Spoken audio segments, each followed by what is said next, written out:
Scrutin du 19 décembre, l'Union africaine vigilante. L'émissaire de l'Union africaine en la personne de Ramtan Lamamra est arrivé à Madagascar dans le cadre de l'observation des élections présidentielles. Ce matin, il a été reçu à Boutrouïch par le président Rivra Koutouvo, une occasion pour les deux parties de parler de ce rendez-vous important qui marque une étape de la démocratie à Madagascar.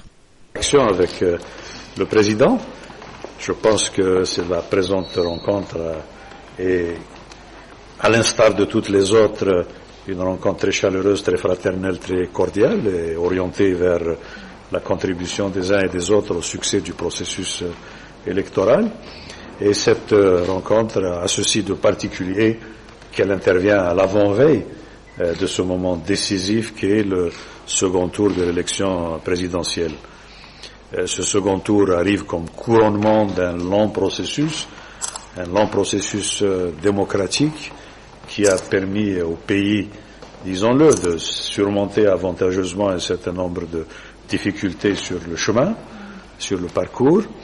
Et aujourd'hui, le peuple souverain de Madagascar est en mesure de choisir librement, démocratiquement, le futur président de la République. En tant qu'Union africaine, nous sommes membres de la même famille politique. Nous sommes extraordinairement mobilisés sur tout ce qui touche à la bonne gouvernance, au processus de consolidation de la démocratie à travers le continent. Nous nous réjouissons que nous ayons pu travailler la main dans la main avec toutes les parties dans ce grand pays africain qui est Madagascar.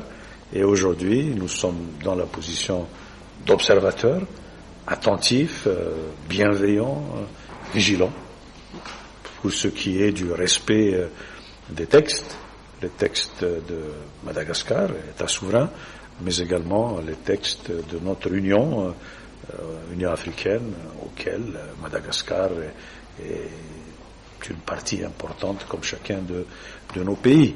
Nous avons une charte sur la démocratie, les élections, la gouvernance. Nous avons d'autres textes adoptés par nos chefs d'État et de gouvernement.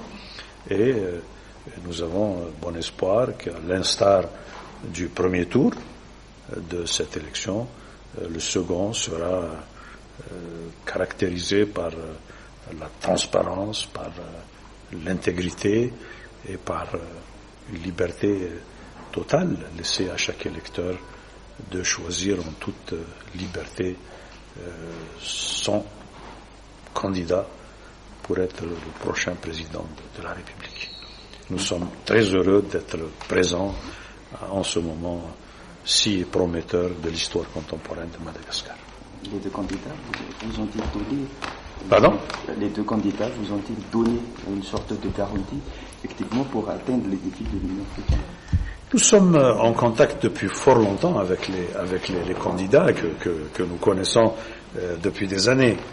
Et nous interagissons avec eux de manière tout à fait fraternelle et de manière tout à fait honnête. L'intérêt supérieur de Madagascar étant la motivation des uns et des autres.